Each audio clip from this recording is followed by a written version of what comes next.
For the city and the back roads, got a whole county full of them goats. All from the phone, hey, it's just for Beulah County. Yeah, right on your head like a bounty. Said I'm from Beulah, they know I'm from Beulah, so let me just go talk about my surroundings. Shout out them Eagles that's out in Geneva, them Lakers, oh yeah, that's Palmerton and Valley. We from the football chasing these goals. If you in the way, you get taken out proudly. And Jefferson soaring with Falcons. Said that you working, you ain't really working. You see that we working, our hands got a callus. Putting in reps till we moving some mountains. Edgewell got warriors, they won't allow it. Me, I bleed green and gold, they know defeating those dragons who run the whole city. You wildin'. And they really bout it, yeah. And next we gon' go to Grand Valley. Work like a horse and don't show no remorse. So opponents keep coming, we stack them and pile them, yeah. And Connie, I flooded with Spartans. As soon as they pull up on game day, we park them. Cause we number one in that spot, ain't a bargain. Man, shout out St. John, they be ballin' like Harden. This for the football. This for the football. This for the football. Good morning, everybody. Welcome to the 440 Sports Show, Ashtabula's first morning sports show. My name is Sam Torres. Thanks for joining me early this morning for our newest daily show right here on YSN. Today we got a lot of stuff going on. There were some teams playing last night. Unfortunately, Ashtabula County has one team that their run is going to end. We'll get into that a little bit later. As we get another thing going on is tomorrow we've got Edgewood playing Ursuline. That's going to be a big one. You're not going to want to miss that. That's going to be right on ysnlive.com. I will be posting a video showing you how to buy that virtual pass, which truly is the best value in sports. It's $10, and you're going to get every game that's on the network for that day. You know, it's usually 3 to 4 games, and obviously as the playoffs continue, those teams are going to continue to tighter down, including one last night where PV is going to fall to Beechwood to 74-65 after a phenomenal season this year. So PV is going to end their year with a record of 20 wins and only 4 losses, which is incredible when you look at everything that they've accomplished this year. A lot of big-time wins, some losses that had you kind of scratching your head that they actually had a chance. I talked a little bit about yesterday to really come back and get those wins in the end. But a phenomenal year for guys like Tyler Britton, Kersnerick. I will get that name before the end of this year, I promise you guys. And then John Moschel also just doing a great job. And then you've got some other guys who are contributing, like Ryan Croston coming in to play some quality time at guard for them. But, you know, last night for Beechwood, it was all about Laurie. That young man for the Beechwood Bisons goes out there and drops 24 points. He's a 26 point per game guy. I had a feeling that if PV was going to have any trouble last night, it was definitely going to be because of that kid, because he's a very, very talented player.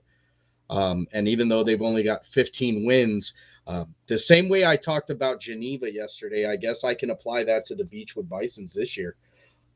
It doesn't matter what you do in January or even December, as long as when tournament time comes around, you're winning basketball games, you still got a shot. You know, some people don't necessarily like that.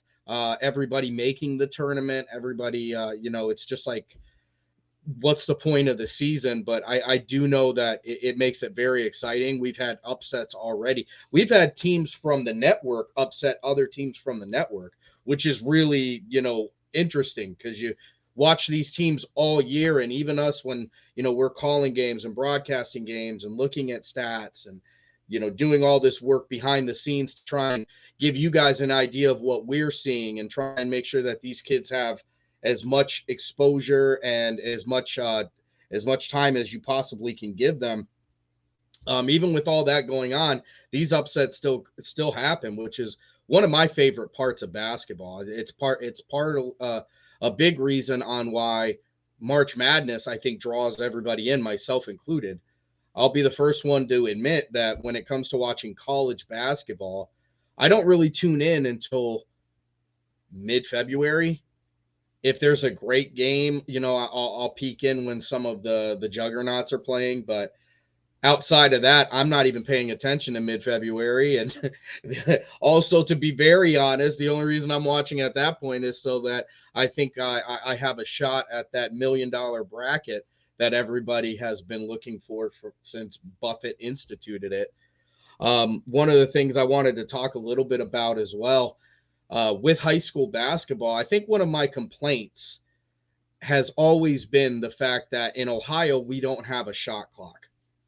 Now, I understand that maybe there's a financial component, and I don't know how big or small that financial component comes or is with this topic in particular, but I know that a shot clock in basketball, everywhere else you go, a shot clock is going to be instituted. So high school basketball, just like every other youth sport, is going to try and prepare you for college, or in very small percentages for professionals. So I don't understand why at the high school level we don't have a high school shot clock, and it's something that coaches over the years have used to exploit. You have really good, really athletic teams that will play, maybe not as good or maybe not as athletic team. And when they go out there, they'll hold the ball for 2-3 minutes. And it's really, one of the worst examples of basketball that you'll ever see. I understand every team at the end of the game, you're up by 8, 9, 10, 11, 12 points. And you want to start holding the ball because victory is so close. But with that, you've got teams doing it in some cases in the first quarter, holding the ball for 3, 4, 5 minutes. There was an example this year. If you look, I want to say Barstool may have actually produced the story. But if you look this year, there's an example of a high school boys basketball game that ends with a final score of 4-2. Now, I cannot, me personally, as somebody, I really love basketball. Football is obviously my number one love, but when it comes to watching a game, calling a game, the excitement of the game, I think that basketball is untouched. It's one of the best sports to watch. You know what I mean? Whether it's guys crossing over, guys dunking the basketball, or girls for that matter, you know what I mean? Shooting big time threes, lockdown defense, all that stuff is great. It's an exciting game. There's a lot of, it's back and forth, ... right now. But when you have teams and coaches that abuse what essentially is a loophole, if you ask me, by not shooting the ball, by keeping the ball out of the other team's hands, because I guess really what it comes down to is you're fearful of their skill set. And, that could be controversial, and that's fine. On this show, we're going to talk relatively candidly, because anybody who knows me, who's listened to my broadcasts in the past, knows that's how it goes. That's how I'm going to go with it.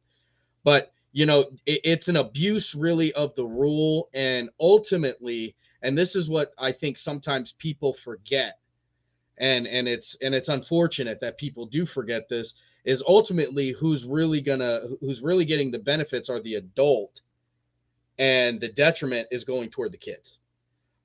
You've got kids who, I'll bring up a local team that has really garnered legendary status when it comes to their ability and their excitement. Let's talk a little about, even though they're not part of the network, let's talk about Richmond Heights. Richmond Heights is a team that I think is going to be, not just as a team, but as a program, one of the all-time greats. This is a team that, for all intents and purposes, is probably going to walk into a Division IV state championship. They have one of the best basketball players I've ever seen. I got a chance to watch, a very lopsided game, not watch, but call a very lopsided game this year when they went to Edgewood and put well over 100 points in that game. They've got guys that can dunk the ball, shoot the three-pointer. They're great on defense.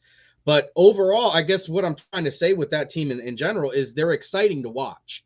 It's a show.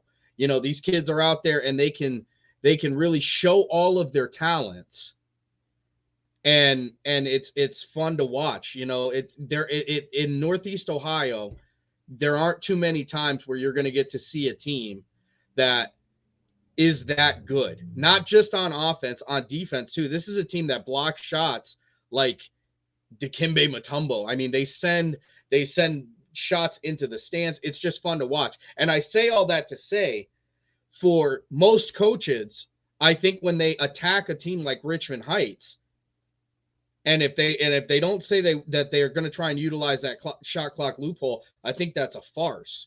Now, I do want to give credit to Edgewood when I watched Richmond and called that Edgewood-Richmond game. Edgewood played the game. It got ugly, and it got ugly early. It got ugly in the JV game. Edgewood continued to play the game. Sometimes you got to go out there and take your lumps, and I think that was a perfect example.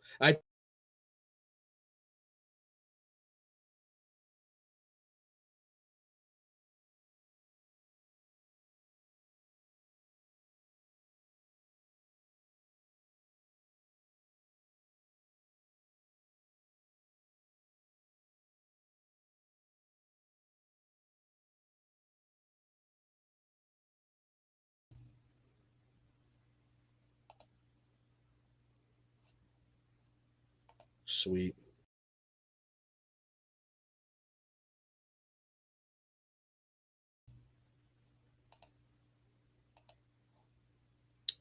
Are you kidding me right now?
There we go. Now we got it fixed. Thank you so much. I depend on you guys to let me know all that stuff.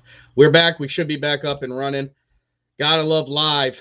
They're not too much on the way of being able to fix on the fly.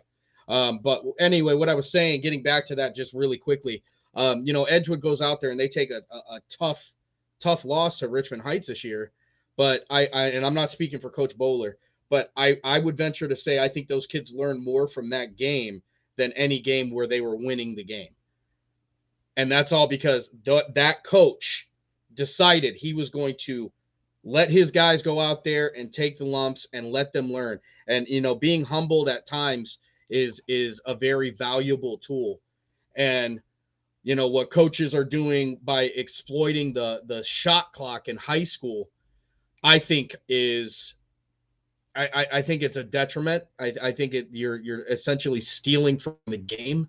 I think you're stealing from a high school basketball experience, and it's something that I don't know that we'll anytime soon. At least I don't know that we're ever going to get a high school shot clock, but I think it's something that could vastly improve high school basketball, not just boys, but girls as well. Girls is another one where you will see in girls basketball, you will see one team that will hold the ball 2-3 minutes, 4 minutes. And you figure in a game with, only 4 quarters and basketball games typically run pretty quickly anyway.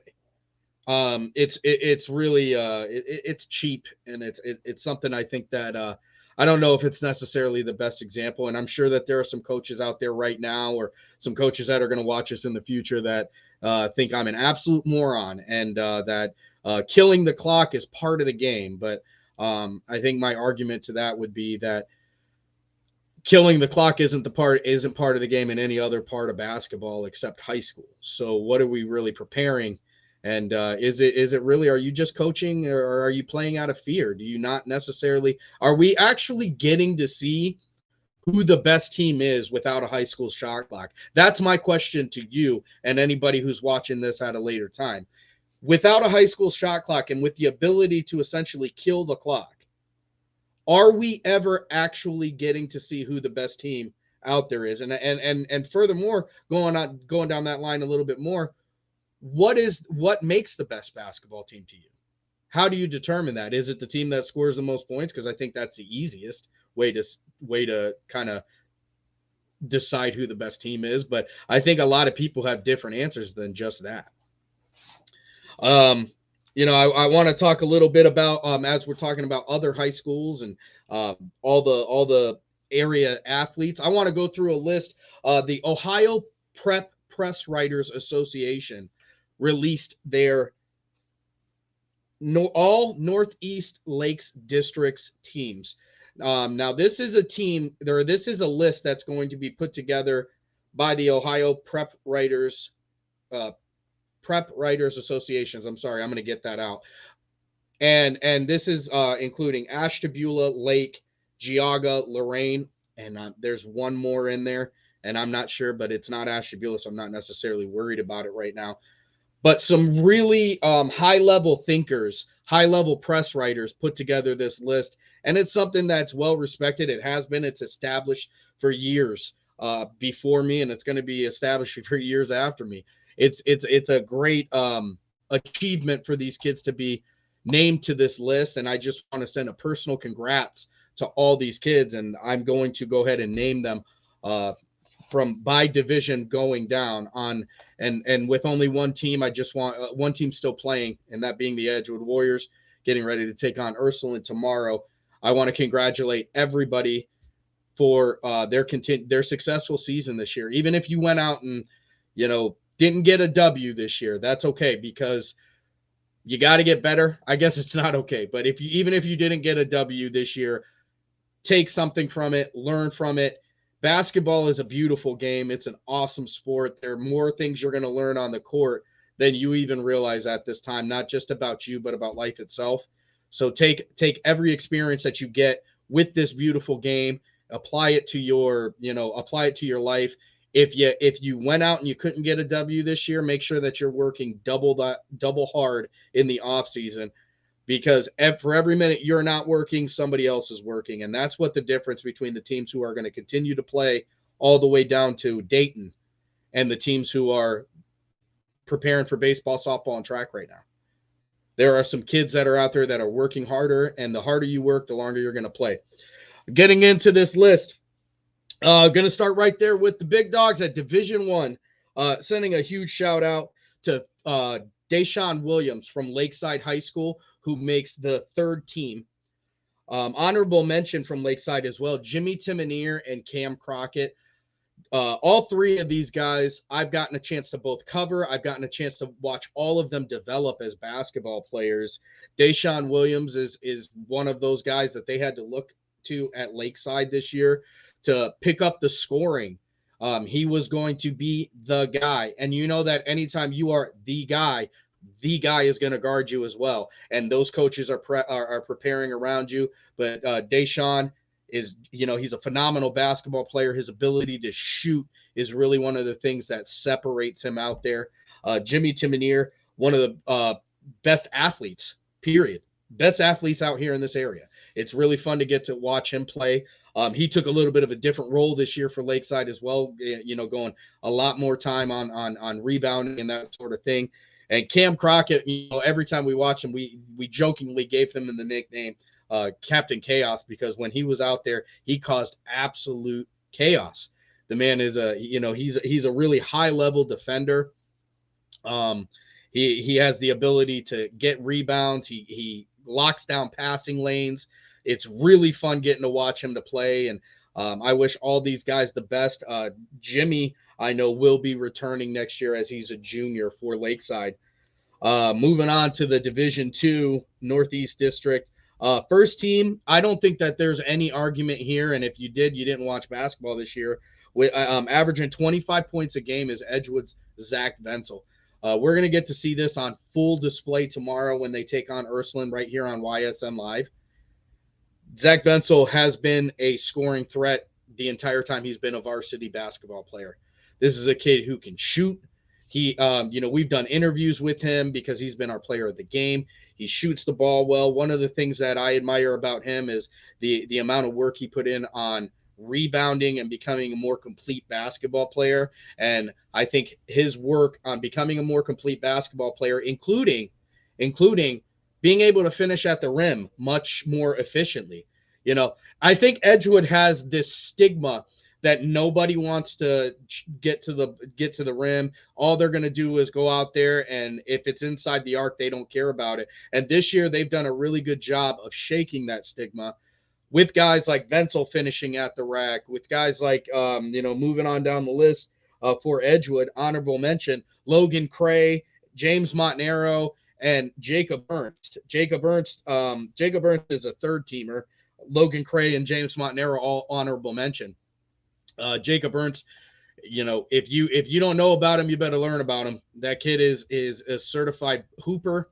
He plays above the rim. He's got insane athletic ability, a great wingspan. He's a guy who can really change the game every time he's on the floor. One of my favorite players to watch out here. This is a kid who gives it 110% this year. He's really kind of turned it on. One of the things, talking to Coach Bowler before the season started, we saw glimpses of Jacob Ernst last year and his ability to play basketball.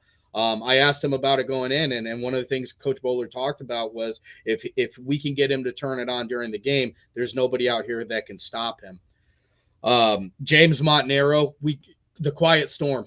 This is a guy who goes out there. He just plays great on-ball defense, jumps on passing lanes. He knows the offense in and out. And meanwhile, while you're trying to pay attention to Zach Venzel and Jacob Ernst and their scoring, before you know it, boom, James Montanaro is going to hit you for 12, 15 points because he is a sharp shooter. And when his shot is on, Edgewood is a dangerous team. Second team in Division II is going to be Joey DeGeorge from Jefferson, averaging 21 points or 22 points a game. I'm sorry. Joey DeGeorge, one of the better scorers in this area, talking to his coaches, and they talked about what they wanted him to turn on was his being more aggressive, and taking that game and really owning it. And this year, after losing two 1,000-point scorers this year, Jefferson didn't lose 1,000. They lost two 1,000-point scorers in John Castrilla and Bobby Ray. And Bobby Ray, you have a chance. You can check him playing at Westminster right now. And he's out there making an immediate difference at the college level for basketball. So that lets you know how much Jefferson really had to kind of come back from this year. And their comeback ends up with a conference championship. Now, yes, they had to share it with South Range and Girard, but it's a conference championship nonetheless. That banner is going to get thrown on the wall. Jefferson Falcons were a team to be feared this year, and largely because of Joey DeGeorge and his overall game and his ability to change the game. This is a kid who, he stands at about 6'3" or 6'4". I could be off on that because I'm 5'3", so everybody looks super tall to me. But I do know that Joey DeGeorge is exceptionally tall. I know that he can shoot the ball well. I know he has a high release point, so you're not going to block that shot anyway. This is a kid who, on the defensive side, ends the year with 33 blocks. He's just really a phenomenal player. And moving down onto the third team, for Jefferson is a transfer student, a student that transferred into the program this year, Anthony Cavetta. Anthony Cavetta, AC is always ice cold when it goes out there. I think that this kid is a sophomore. Look for him to make waves in this county and around this area for years to come. He's a basketball player. This is a kid who can really fill the stat sheet up. It's fun to watch him play. Right now, he's got a streaky shot for him. You know what I mean? When he starts knocking it down and he gets confident, he is a tough guy to stop. Also, honorable mention, Grant Hitchcock. Grant Hitchcock, the point guard for this team. Grant Hitchcock gets a late start because he's such a phenomenal quarterback on such a phenomenal team that they're playing well into December. So he gets a late start for this basketball team this year. Comes out there, is an effective point guard, spending some time out there with Luis Padilla, who is another transfer student that went into Jefferson this year. And those two really worked together. I think they actually complemented each other very well in their styles of game with that front court. But Grant Hitchcock goes out there and gets the job done. I don't think it's any surprise. Grant Hitchcock's just a phenomenal athlete. Anytime he's going to play any sort of sport, he's going to make a difference because the kid's a gamer. And I think because of that, we're going to be talking about him next year, where whatever college is lucky enough to receive this kid. Also, honorable mention from Geneva, although they're not part of the network, they're definitely part of this county and this family. Luke Smith and Luke Barbo, both going to be named to the Division II All Northeast District. Moving on, let me grab some water because I'm starting to run out of breath or run out of, dry out. Once again, thank you everybody for joining. Sam Torres here for the 440 Sports Show. This is a daily show now, so we're going to be covering as many topics as we possibly can. Also, we would love to hear from you guys. Any topics you guys have or would love us to talk about, feel free to hit on the inboxes. Wait a minute. Any of those. You can hit any of those inboxes, and as long as it's high school based, we're going to get it on here because the point of this show is not only to report the sports, but it's also to give these kids the shine that they deserve. Moving on to Division III, you've got Tyler Britton on the first team, which the same thing I said about Zach Venzel, as there's no surprise. There's also no surprise for Tyler Britton. Tyler Britton, we call him the Tower of Power here, the Iron Giant. He's a bad man. I'm telling you, folks, 20.5 points per game. This PV team, even though their season comes to an end last night, 20 wins, just a phenomenal team. And you know what? Another one, shout out to Coach Shantz, because this is a guy who year after year after year has been able to produce competitive teams in basketball, regardless of how many people he loses. We're not that far removed from those really dominant PV Laker teams, Wilkerson, Inman, and Rhodes, and those guys who were absolutely killing everybody in this area. And all those guys graduate in the same year.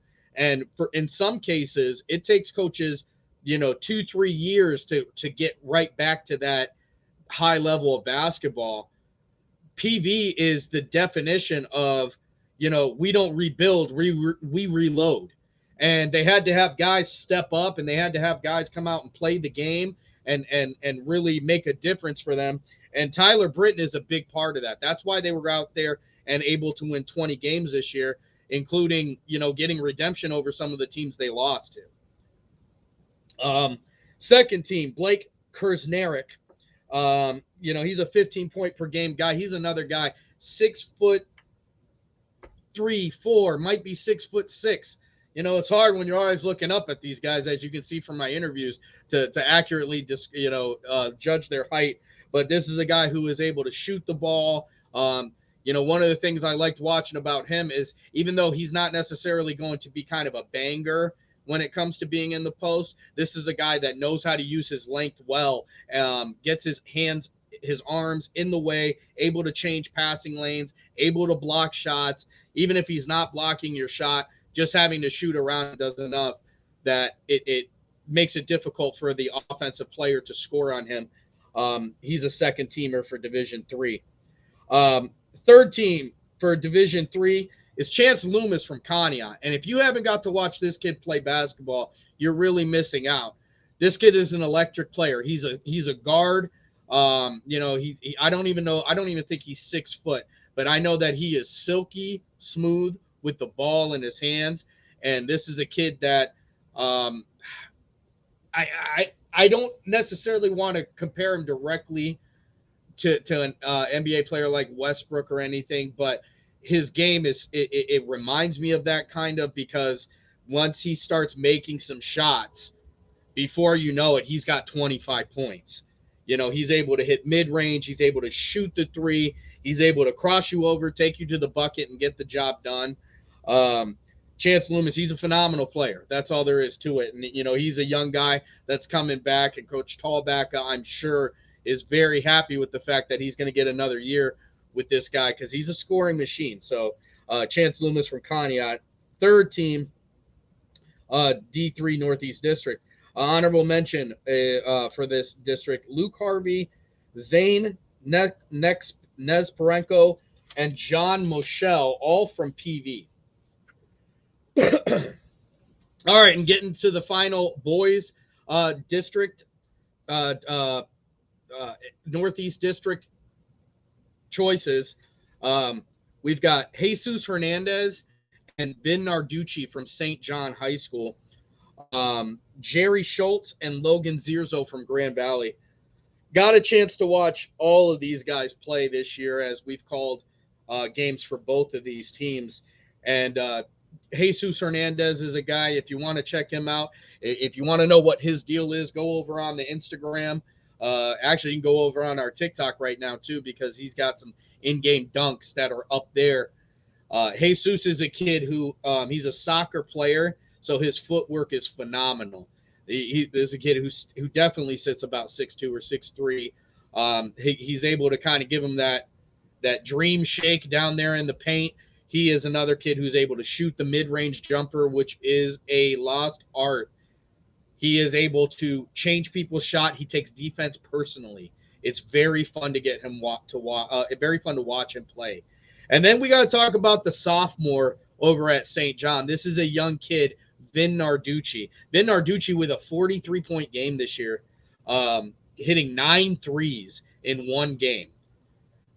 This is a kid I want you to mark down. Keep your eyes on Narducci. Narducci is a kid who I think is going to, at some point, potentially be in the record books here in Ashtabula County. He is a gamer. He's a big-time player. This kid can shoot the ball very, very well. One of the things talking to his coaches that they talked about is they wanted him to get more confident. They want him to believe in his shot because he has such a good game that if he believes in his shot and he trusts the process, they can really make a difference. And I think you saw a different type of basketball this year at St. John High School, which was a welcome change, as last year they had a lot of struggles. Now, granted, their record's not going to reflect a whole bunch of success, but when you are rebuilding, we talked about reloading. St. John is rebuilding.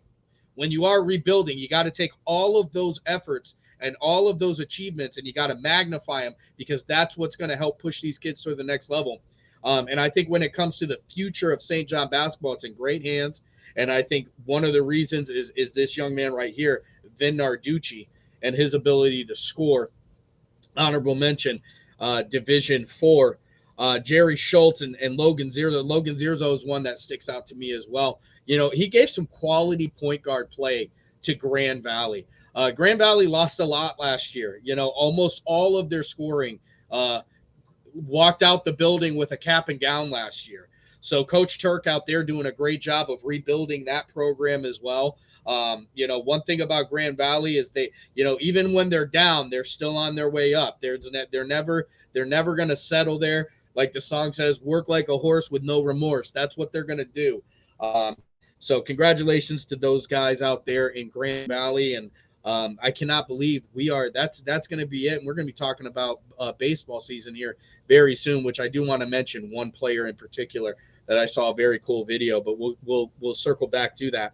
For the girls, Division I girls, for Lakeside, they're going to get 2 girls mentioned for honorable mention on there for Division I, and that's Honesty Anderson and Jaylina Orozco. And with Lakeside, that was one of the teams I talked about. They had a tough year this year. Sometimes your successes are not always determined by your wins and losses, but rather determined by what you learned from this year. So whether you got any wins or losses, I want you to make sure you young ladies or anybody out there, make sure you're taking something from the experience and get better. Every day, get better. Division II, first team, probably the least surprising of all selections is Casey Kanicki. Casey Kanicki's a 22-point per game basketball player. She's a phenomenal basketball player. She plays excellent defense. She's able to block the shot. She averages something like 2.7 steals per game. She's a 38% three-point shooter. She's the best teammate that I've seen when it comes to being a star, because she is a star. Make no mistakes. Casey Kanicki is one of the best basketball players, not just in Northeast Ohio. She's one of the best girls basketball players in Ohio. She's an absolute gamer. That girl's going to make a difference anywhere where she's going to be on the court. Look for Casey Kanicki to actually change the game, and she's going to require the absolute best for you. Otherwise, she's going to hit you with a hot, she's only averaging 22, but she can hit you with a hot 25, 30 before you can open your eyes. Third team from Geneva is Brooke Richmond. Got a chance to cover them and that team as they played Edgewood this year. Brooke Richmond is does a great job of playing both kind of post as well as guard for Geneva and Coach Hassett. She's able to shoot the ball very well, and she plays defense exceptionally well. And I'm sure Coach Hassett is looking forward to continuing to coach there with that young lady. Honorable mention for Division II, McKenna Venzel, Annie Mae Johnson, and Joanna Anik, all from Edgewood. From Geneva, Takaya Myers, Moira Jackson, Delaney Morrison, and Kaylee Williams. From Jefferson, Mia Contenza, who was actually the team's leading scorer this year for the Lady Jefferson Falcons. And shout out to Coach Furman, just doing a phenomenal job with that program. That's another one where you saw one of their best players walk out of the building in a cap and gown last year. So somebody else had to step up, and somebody had to come into that big role, that big void that was filled. And I think Coach Furman, found his lady to do it, in Mia Contenza and Darby Skaida, who both were named to this. From Conneaut, you've got Bella Fix and Lainey Passanen from the Conneaut girls team. And Lainey Passanen, she's a coach's kid, so they know a lot about the game. They're going to make a difference when it comes to playing the game. They just understand it at a different level. When they go out there, they're essentially a coach on the floor. They're a floor general, and that has so much value.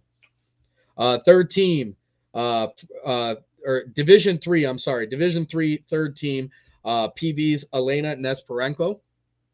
Honorable mention for the D3 is Kaylin Hart, Dixie Miller, and Lily Easton of Grand Valley. Moving on to Division 4 for the girls. Division 4 for the girls here.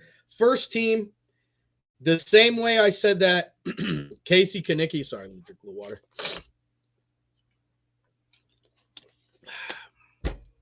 The same way that I said that Casey Kanicki is a slam dunk first teamer for Division II, I think that Alyssa Severa is a slam dunk first team when it comes to Division IV. Alyssa Severa is a junior from St. John High School. She shoots the three-pointer extremely well. She is an athlete that no matter what she is doing, she is probably the best athlete on the field. This is a girl who is an elite level tennis player. She's going to be an elite level softball player this year. And Coach Irochi knew he had a diamond in Alyssa Severa. We've been talking about her for a couple of years, and she came out this year and she really, really got the job done. It was impressive to get her, to watch her. And this St. John girls program is one that I think is people should kind of keep an eye on. Because as they come back next year, now, yes, they are going to lose some girls this year, including seniors like Colleen Anderson and Ava Oster, who are big-time contributors to this team, and they do a great job with them. But they've got some youth behind them that are going to step in, including Mickey Zhang, who I think, even though she's a freshman and didn't make this list this year, I think is a name that you're going to be hearing for years to come. Alexa Jordan is another one over with that team that's coming in. And you're going to see these girls make a big difference. And St. John girls basketball is going to be a big time player around here. And as Alyssa Severa comes back next year as a senior, I look for her to be even. I mean, probably she should be considered for Player of the Year in that division. If not this year, next year for sure. She is a phenomenal basketball player. Always gets the job done, and really the true definition of a gamer. It's a whole lot of fun to watch her play. Honorable mention. Colleen Anderson, as I said, the senior. Colleen Anderson plays guard for them. She does a great job of getting the ball distributed. She is probably their best finisher at the basket. Her ability to get to the basket and finish there is top notch. And then Grace DeSalvatore, who is another junior for this St. John program that will be returning next year. And Grace DeSalvatore, she's a sharpshooter. When it comes time to get the shot knocked down, she can do it. Alyssa Severa obviously takes probably the bulk of the shots, and as well she should. But the moment that you guys start taking your attention away from DeSalvatore, boom, she's going to knock down a couple shots, and before you know it, St. John is going to be ahead in the game. So that is the Northeast Lakes District first, second team, and all honorable mention. I'm going to go to a quick break here, and when we come back, I'm going to end the show with, I guess, a non-high school topic, just because I got to speak my piece here. There's some big changes going on in Major League Baseball, and as a casual fan, and that's exactly how I will describe myself, I don't know that it's for the better. But we're going to go to a word from our sponsors real quick, just a real quick break. Give me 2 minutes. We will be back and talk about this change in baseball.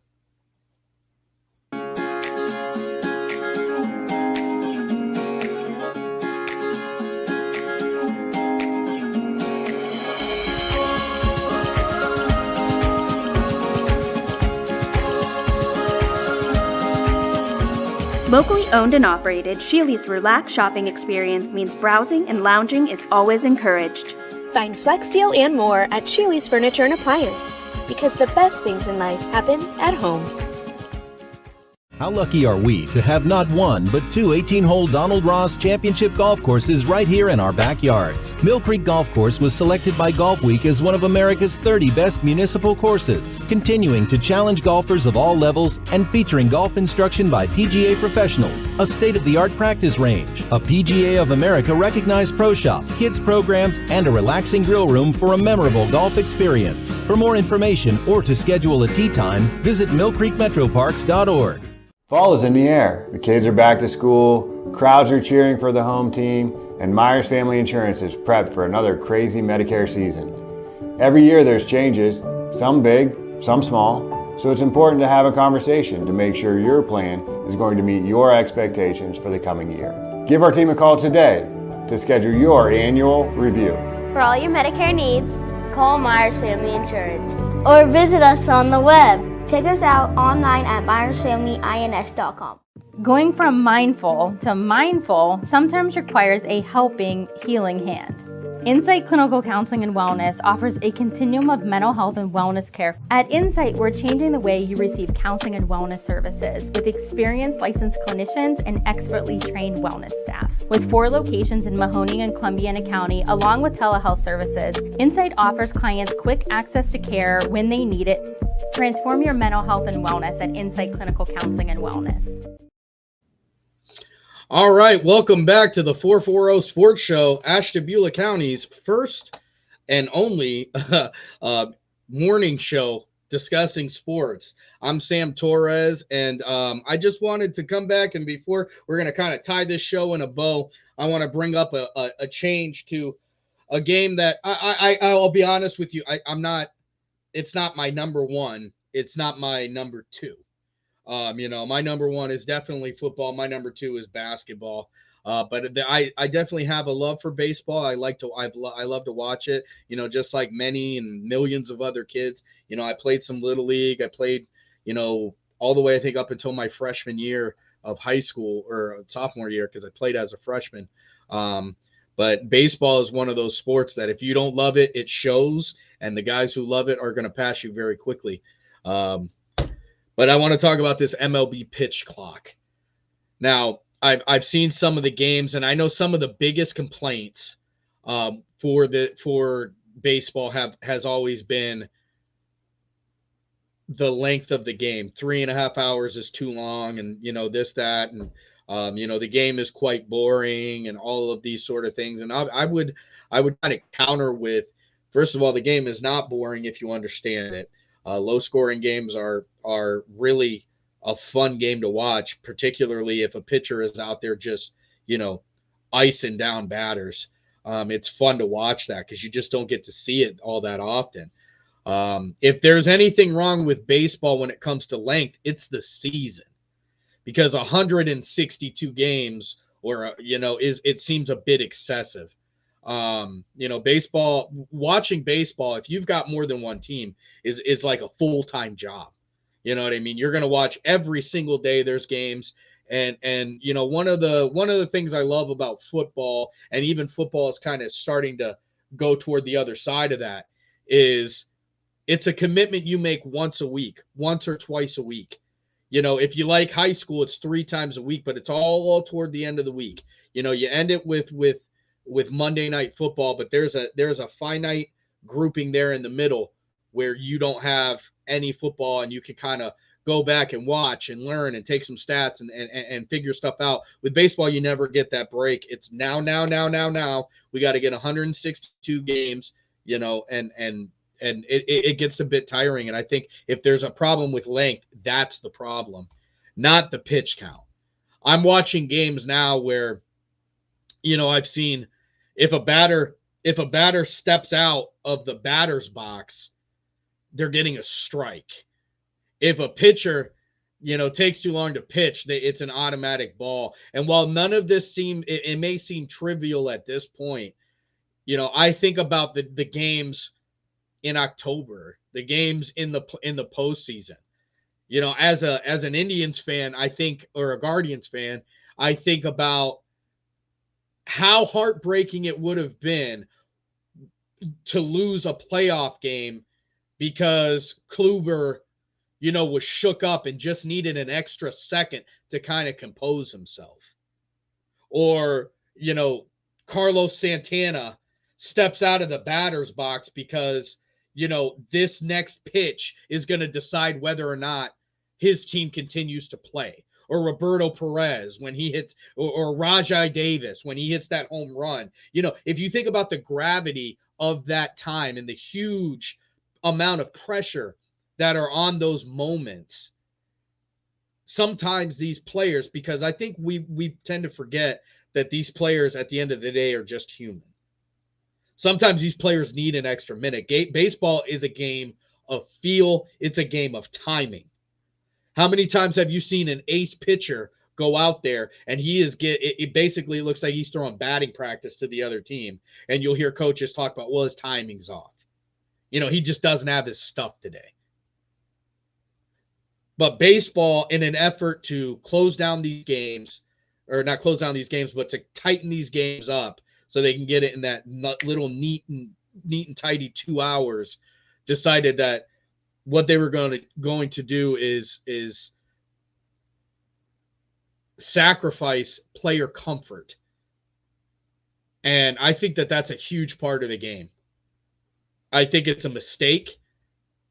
I've, through talking through people through Facebook, I think that, they don't think it's going to change. They don't think it's going to change. They think that when it comes, if it don't make dollars, it don't make sense. And that's what the MLB is looking at here.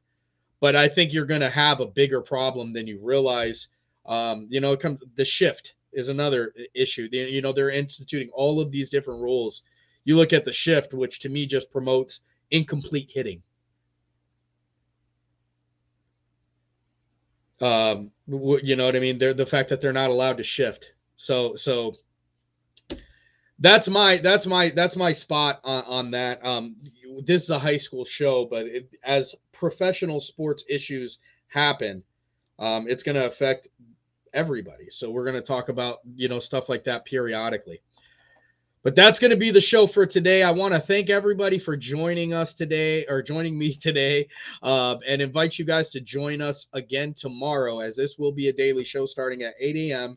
all of the weekdays. I also want to remind everybody to go out there and check us out throughout the day. There's going to be a ton of content going on throughout YSN throughout the day, including Talk More with Matt Moore, which is another talk show, different perspective. You know, you're going to get to see, this is the perspective of high school sports and sports in general from the 440, but you've got Running Point, and you've got Talk More with Matt Moore, and then you've got Power Hour ending the day out. All those shows are great, so I want to invite you guys all to start tuning in to some of those shows too, because they're great, and it's great. It's just great content, and if you love high school sports, then you know, this is definitely the place for you. For the 440 Sports Show, I'm Sam Torres, and I will see you guys all tomorrow. Thanks so much for joining. This for the football. This for the football.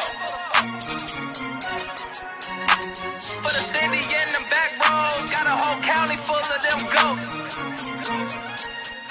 All from the football. Hey, it's just for Beulah County. Yeah, right on your head like a bounty. Said I'm from Beulah, they know I'm from Beulah, so let me just go talk about my surroundings. Shout out them Eagles that's out in Geneva, them Lakers, oh yeah, that's Palmettunin Valley. We from the football chasing these goals. If you in the way, you get taken out proudly. And Jefferson soaring with Falcons. Said that you working, you ain't really working. You see that we working, our hands got a callus. Putting in reps till we moving some mountains. Edgeville got warriors, they won't allow it. Me, I bleed green and gold, they know defeating no dragons who run the whole city. You wildin'. And they really bout it, yeah. And next we gon' go to Grand Valley. Work like a horse and don't show no remorse. So opponents keep coming, we stack them and pile them, yeah. And Connie got flooded with Spartans. As soon as they pull up on game day, we park them. Cause we number one in that spot, ain't a bargain. Man, shout out St. John, they be ballin' like Harden. This for the football. This for the football.